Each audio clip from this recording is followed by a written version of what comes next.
네, 이 같은 문제를 개선하기 위해 올해부터는 겸직 관련 규제가 강화됐습니다. 지방자치법 개정에 따라 겸직 내용을 의회 홈페이지 등에 공개해야 하고 이를 심사하는 자문기구도 상설화하도록 한 건데요. 하지만 기준이 모호해서 혼선이 있는 데다가 공개에 대한 준비도 제대로 안 되고 있는 실정입니다. 이어서 강혜진 기자입니다. 서울 용산구의회는 지난 7월 9대 기초의원들의 겸직 신고를 공개했습니다. 지방자치법 개정에 따른 겸직 금지를 명시하고 공개하는 조치를 이행한 겁니다.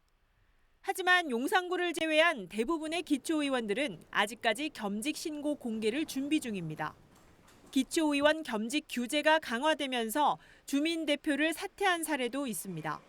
서울 도봉구의원으로 선출된 국민의힘 이호석 의원은 올해 지방선거에 출마하기 위해 1년 반 동안 맡아온 입주자 대표 회장직에서 물러났습니다.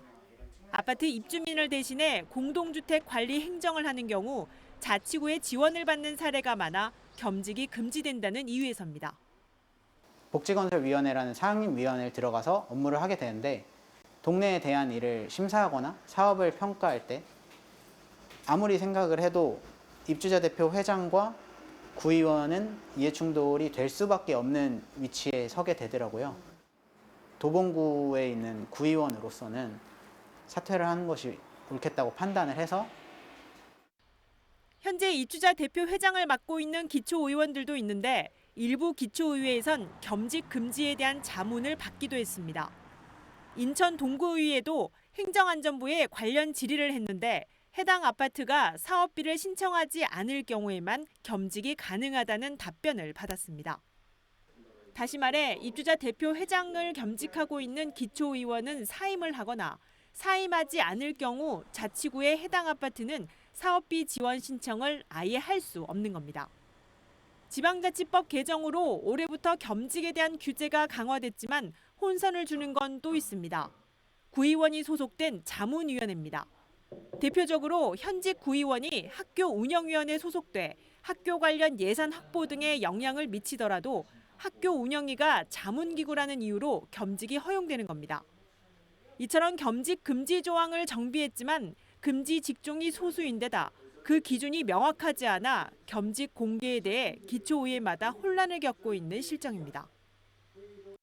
보조금이 들어가냐 안 들어가냐 아니면 실제로 단체의 활동이 어떠하냐에 대해서 겸직이 허용되는 경우도 있고 안 되는 경우들도 있거든요.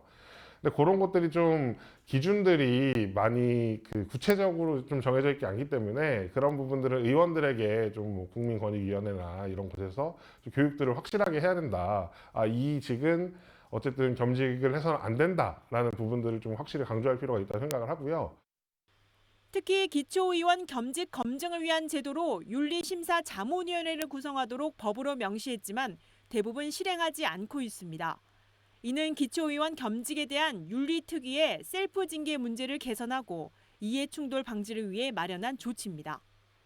구대의회 개원 후 인천 동구의회 등 일부 기초의회는 윤리심사자문위원회를 만들었지만 여전히 대부분의 기초의회가 손을 놓고 있습니다. 의장 선거에 잡음을 일으킨 서울 종로구의회의 경우 국민의힘 의원의 징계 요구서가 접수됐습니다. 하지만 같은 당인 의장이 징계 요구서를 윤리특위에 해부하지 않은 데다 윤리심사자문위원회 구성조차 안 하고 있습니다. 징계 사안이 발생했는데도 이를 묵인하고 제 역할을 못하고 있다는 지적이 나옵니다. 윤리심사자문위원회를 꾸리도록 한 것은 지방의원들로 구성된 윤리특위가 봐주기식으로 이제 징계 처리를 하고 있기 때문인데, 그래서 윤리심사자문위원회를 꾸려야 되는데 그마저도 꾸리지 않고 있고, 그리고 외부 수입 겸직이 가능한 직종의 경우에 외부 수입을 얼마까지 받을 수 있는 건지 명시해야 할 것으로 보입니다. 지역을 대표하는 기초의원은 주민의 선택을 받은 공직자에 해당합니다. 적어도 공직에 전념하도록 겸직을 금지하고 이를 투명하게 감시하기 위해선 기초의회 스스로가 제대로 준비하고 보완해야 할 때입니다. BTV 뉴스 강혜진입니다.